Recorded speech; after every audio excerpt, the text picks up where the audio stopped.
welcome to my garden. First, I would like to thank everybody who have subscribed to my videos. Our videos are subscribers are growing, and this is so exciting to me because this is what I love to do, and you guys are helping me to make it happen for me. And I really, really appreciate every single one of you. Also, thank you so much for all your messages because I love reading your messages and I respond to every single one of them, or I try to. And so it's just been such joy. So today I'm going to plant a few things. Yesterday was really, well, it kind of started really nice day outside with the sunny, and then it just kind of turned into a rainy day. But either way, it was really nice. George and I were in Albi, which was about 45 minutes away from our town, to another beautiful town. And we love going there. You know, they have a really big, beautiful garden center, you know, the similar one as we have here. But it's kind of nice to go to someplace new. And we love going, just having lunch and kind of shopping around. It was really a very nice day. So yesterday, as you guys saw, the George posted short of our video. We were in a garden center, and I found this really, really beautiful primroses, and they were in a perennial section. Usually the small ones that they do come back here in the spring every year, but however, I found them usually where the pansies are, and you know, some of them do come back, some of them do well, and then some of them they just don't. But these particular ones were in the perennial section, and I thought, you know, these might be really interesting, maybe more reliable primroses that will come back and maybe get, you know, big.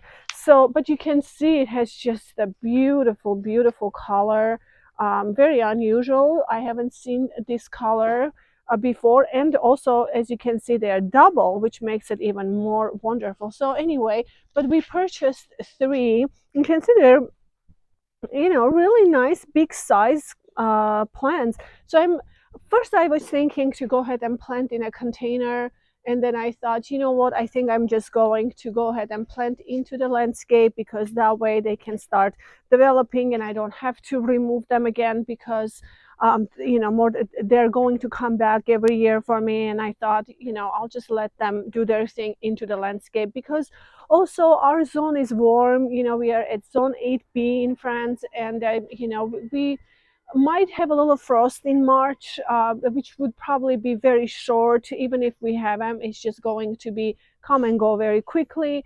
So for most part, it's starting to warm up, and I it's kind of, I could do some spring containers, and then just very quickly switch them. But however, I mean, as much as I enjoy the spring flowers in my zone, it's almost doesn't make a whole lot of sense, budget wise for me anyway. And I decided, you know what, I can just maybe wait just a touch longer and then start planting my containers, you know, with the summer perennials, because they, you know, it's going to be frost free, like osteospermums. A lot of them, they can remain in the containers for the whole year, for the whole season. So I decided, and they can also tolerate the cool weather as well. So anyway, I'm kind of thinking to go with that route instead. And so, but they are really beautiful. I don't know the name. I don't think, oh no, we do have a name. So it's a primrose double ballerina, which is, I think they're really pretty. It's just really unusual, and I like, you know, finding an interesting plant. And then I am also going to plant a new plant that I have today, which I'm really excited about this. Japanese quince, and I love Japanese quince. I do have a couple of varieties of Japanese quince. One is proven winners, which is very exciting to me when I find them in France, because I'm not in the US, and I know they just come up with this most amazing plants. Unfortunately, I can't get them here, so but when I do find them, I definitely go for it. So this one is called Nivalis. It's a white variety. I don't have a white one, so this one called Nivalis. And this is a Japanese quince, and I love Japanese quince this time of the year. It's just nothing like a Japanese quince when you have these beautiful blooms. coming up very early in the season, and I can also cut beautiful branches and bring them home and plant them into the vase. So I'm very excited about this. This is my first white one, and I think I'm going to plant this somewhere right here. But some other things that I wanted to show you really quick before we move forward with this planting, I wanted to show you my mimosa weeping tree. It's looking glorious. This is I think this year it's doing really great. You can see it's flowering really beautifully. In fact, I could cut some and bring them home. I do need to anchor them just a little better here because it's starting to lean, but this year it's doing really well. So it's just beautiful, absolutely beautiful.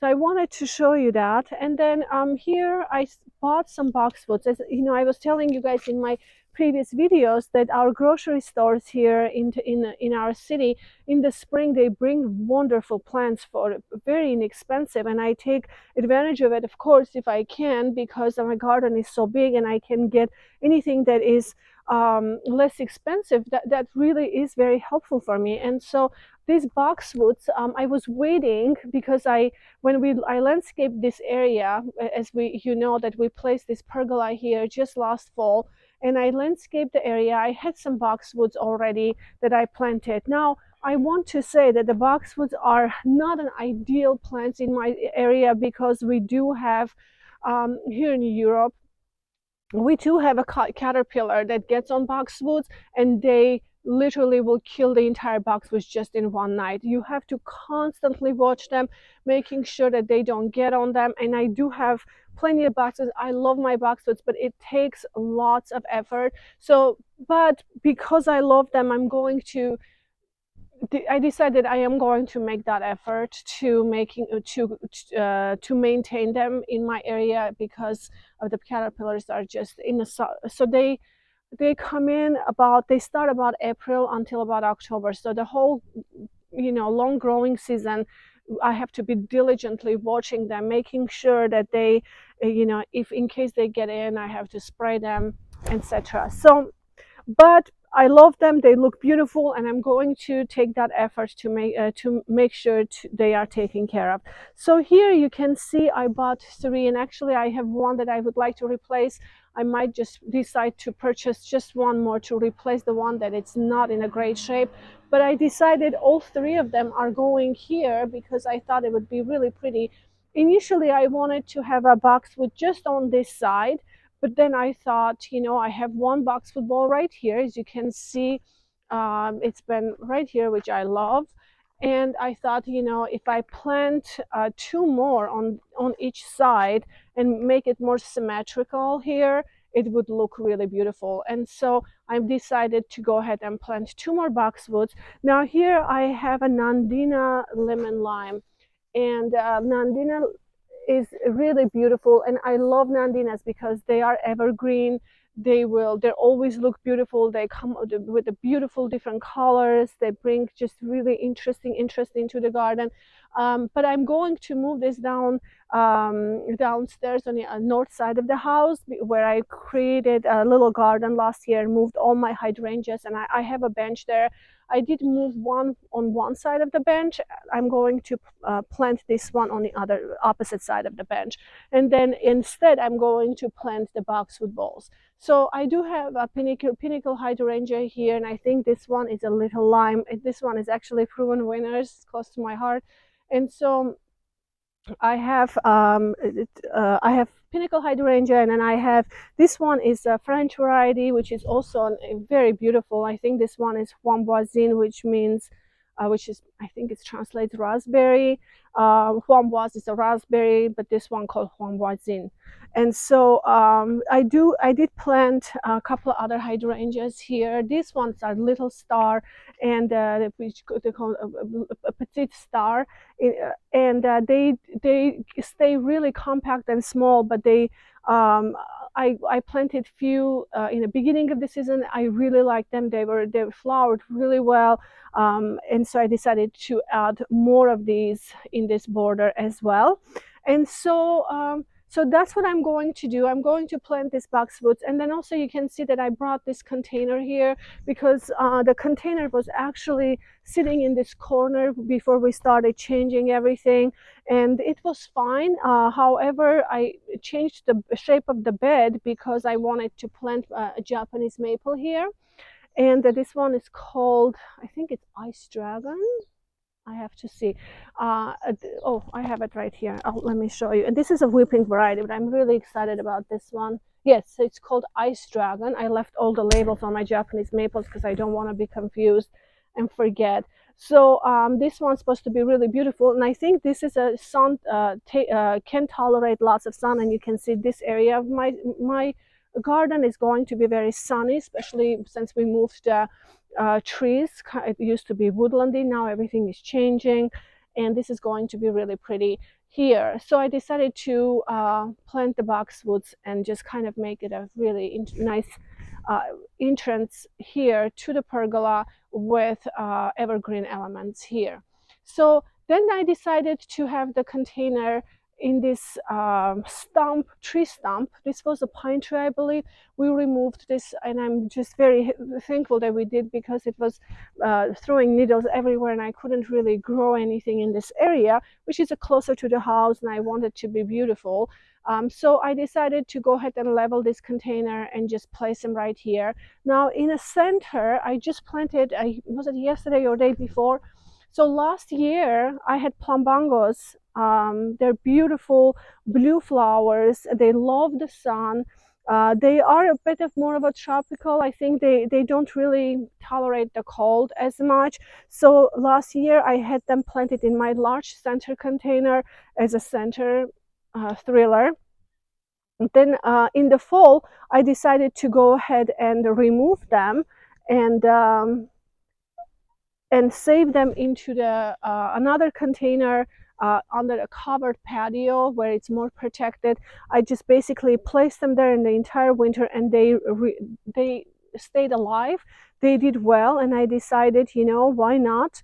I can just bring it back, and I can plant them in this container. I do have some geraniums that I also protected from the winter frost under my covered patio. They're also doing well. So I think I'm going to bring those geraniums and place around them and just let this be for the summer container. I mean, it's going to be fine, and that will save me, I can spend my budget on planting other containers since I have these ones, which is very helpful a lot of times. So this is what I'm going to do here.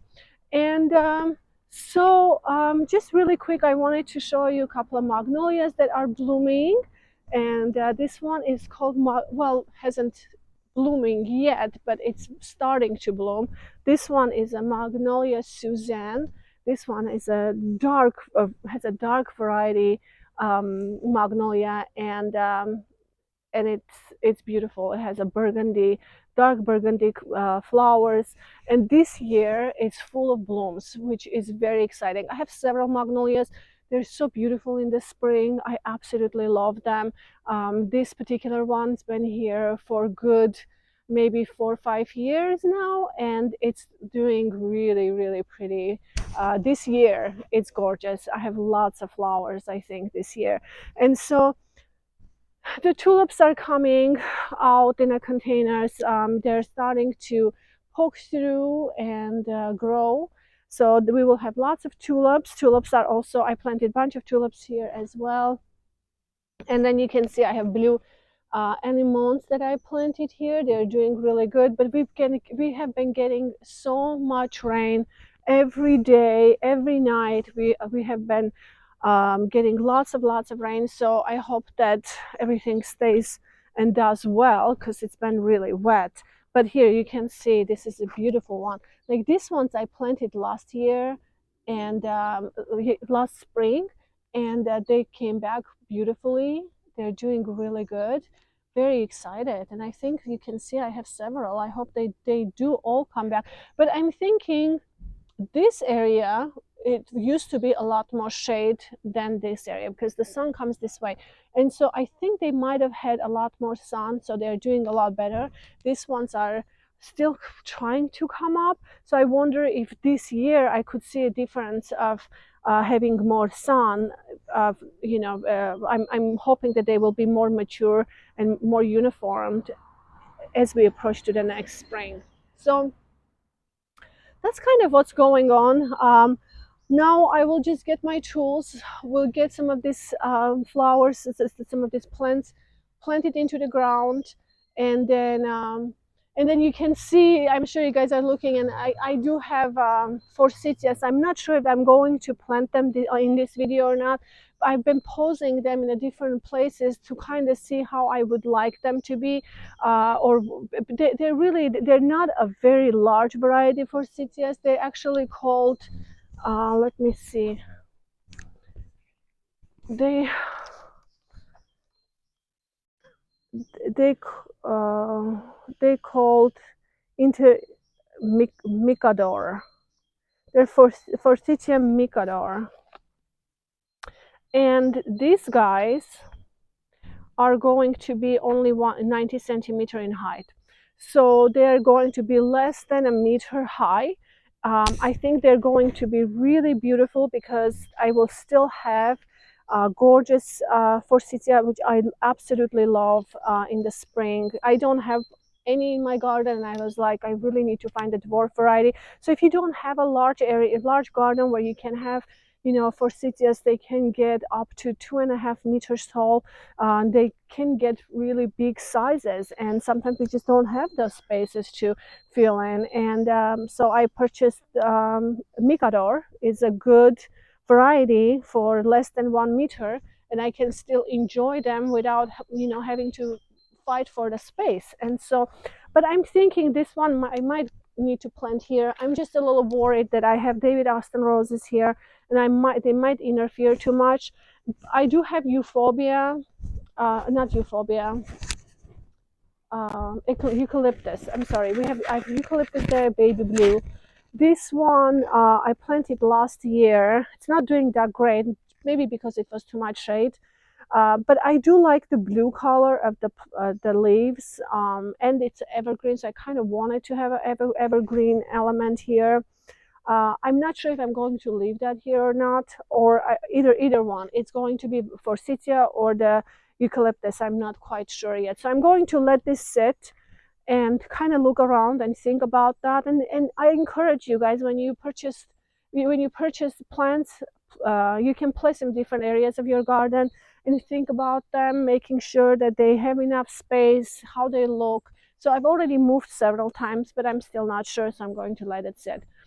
Okay, so at this point, I think I'm going to start digging. I'm going to plant my boxwoods, remove the Nandina, because I'm going to remove that in another location.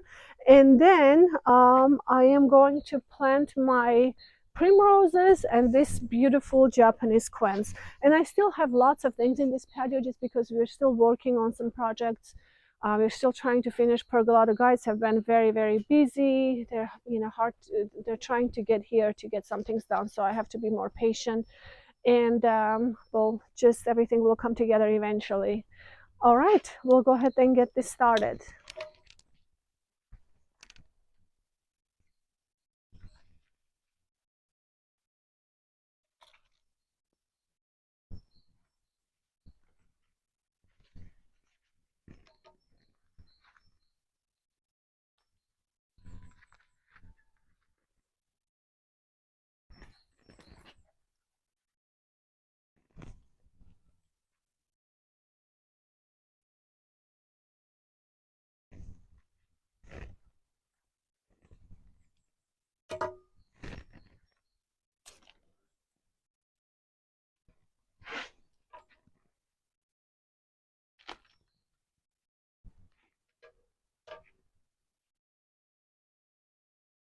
I always love having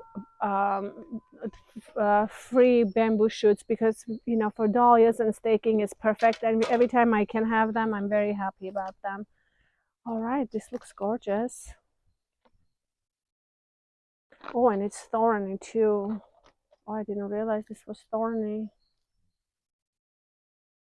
Looks like they don't have thorns here.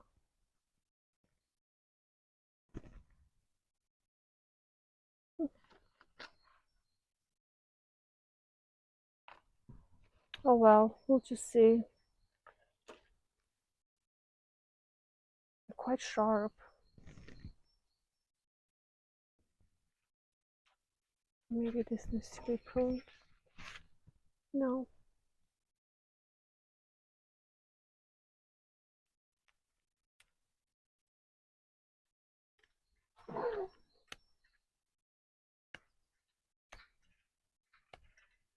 See, this was interesting because I don't see any thorns up here, but they do have them here, and I didn't see them before I purchased that. It's okay. We'll just see. But I really wouldn't want to have thorns.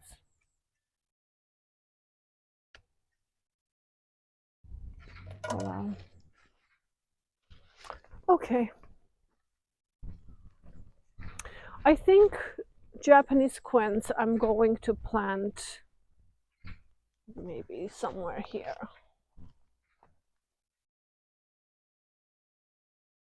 I was thinking to plant somewhere right here. Now, this Japanese quince is not going to get very large. They usually can be large, but this one is hybrid, I believe, and it's only going to be 1 meter tall. So it's not going to be very tall, and it's not going to take lots of space. So I think this might be okay right here.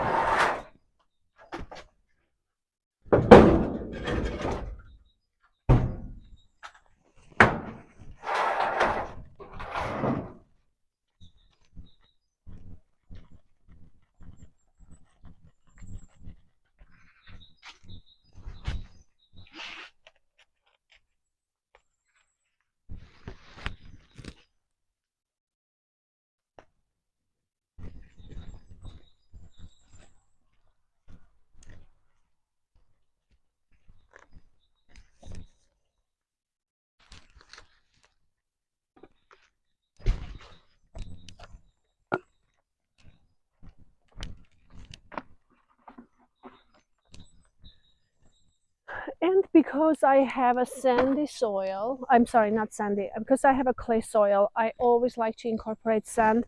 It when I dig, because it gives better drainage, I had better luck starting to use sand. I wish when I amended all the garden beds, I wish I did mixed in sand. I did mix lots of compost, but they do eventually go away, and then the clay remains clay. So unless you constantly adding compost, it doesn't really, just one time it just doesn't work.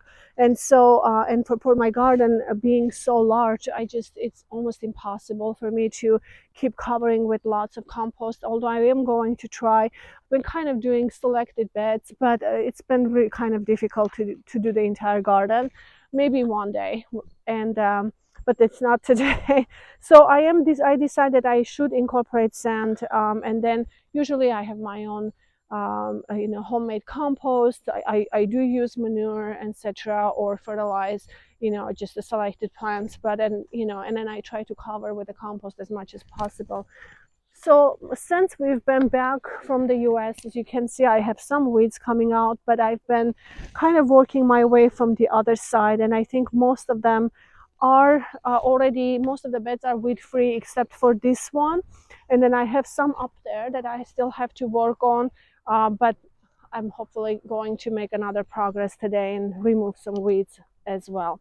So here I'm going to dig.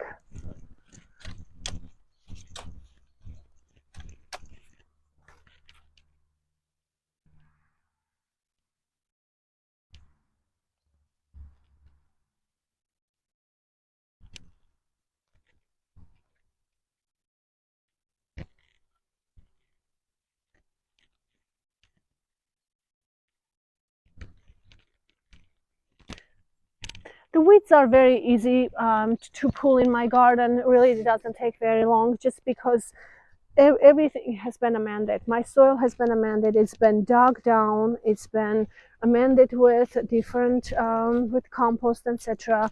Although it constantly needs it, I've already initially have done quite a bit of a work in my garden beds.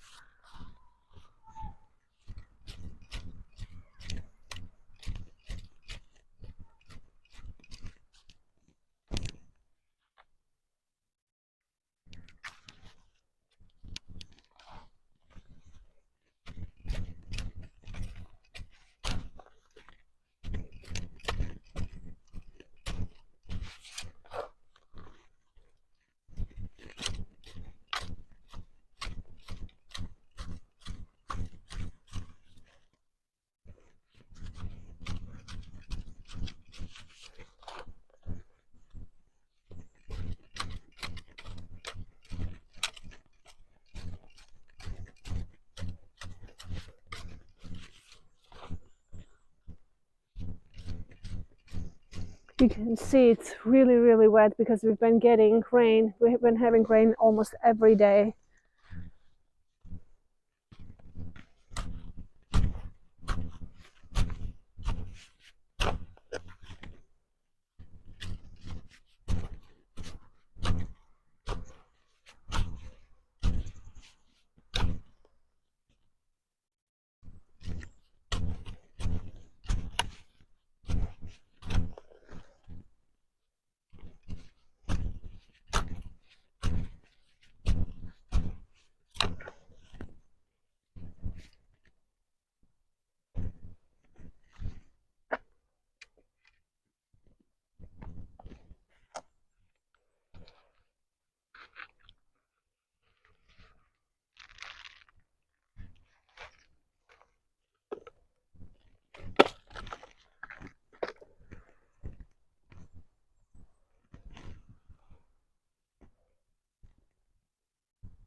So that's that, and I think it's going to be really beautiful here to bring an vertical interest. And you can see the clematis are coming back. They're already looking really nice. Looks like I might need to do some trimming here, but I'll do it I will make a video here soon for the clematis and we'll do that together. So, but it's coming around really, really well. For most part, it's been already pruned. And for the primroses, I think I'm going to plant them somewhere more shadier section, because primroses do like shade. They survive better in shade, and this area used to be a shady or woodlandy garden, I should say. However, removing the trees, you can see that opened up quite a bit, which is still very, very nice to get sun, but it is going to be maybe a little too much sun here for them.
Okay, so I went ahead and planted all the boxwoods. You can see that it looks really, really nice. I think this brings interest, evergreen interest here. It looks beautiful. I like it. I think this is just perfect here. So I finished that, and then I went ahead and planted the uh, Japanese quince, which turned out really beautiful here.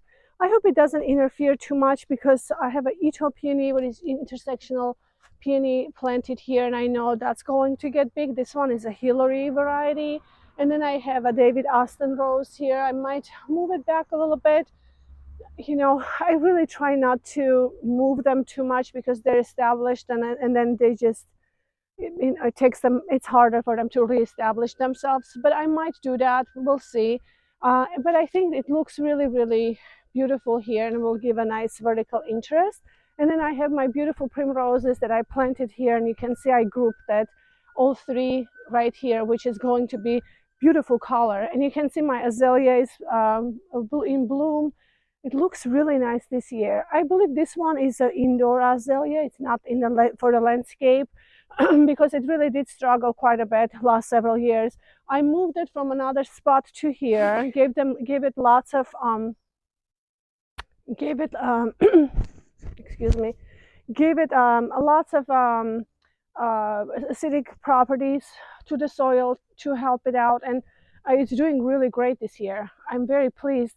And then here the peonies are budding. This is a peony tree, and this one has been here for a while. Now, I think it took forever for this guy to come to grow this much and actually bloom.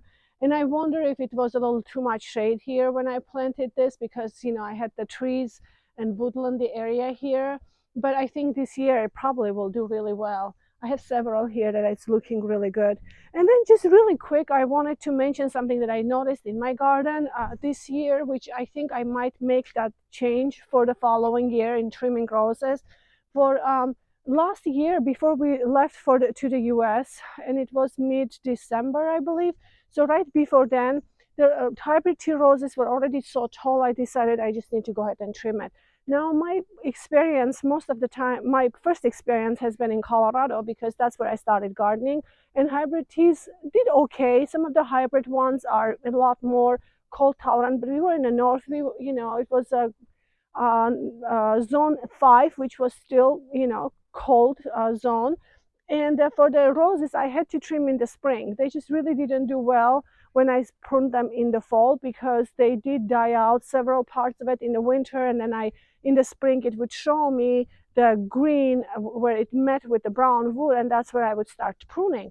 But this year, I went ahead and pruned my roses in the fall, and I can tell you that any of them that was pruned in the fall, they are already so far ahead than the ones I pruned in the spring. And it was really interesting because some of them I pruned in the spring, some of them in the fall, and I realized that for my zone 8B, I think I'm going to start pruning in the fall, just because I think I'm going to have a beautiful roses this year. Because just really quickly, I'd like to show you the ones that has been pruned last fall. You can see they're already so far ahead than some other ones that was pruned in the spring. They look amazing. Look at that. They look beautiful this year already. And I feel like they're far ahead of some of the other ones, just because we are not in a cold zone here. And climbing roses are, so they didn't needed a lot of pruning. I did prune in a video, just some things that needed to be pruned, like dead branches and things, but I usually kind of prune them as I go, and I didn't have to do much this year. They look amazing. Yeah. And so you can see, like, these hybrid teas here, I pruned them early this spring, and then you can see these ones here that I pruned last fall. You can see how far ahead these hybrid teas are already. So I think this is probably a trick for me, for my zone, to go ahead and prune them in the fall and just let it sit and not prune again in the spring, because they look amazing. Anyway, this is all for today's video, you guys. I hope you enjoyed it. Please don't forget to like my videos if you like them, and please don't forget to subscribe. I love staying in touch with you. Please message me. Love hearing from you, reading all your messages, and staying connected. Have a wonderful day. I'll see you in my next video. Bye bye.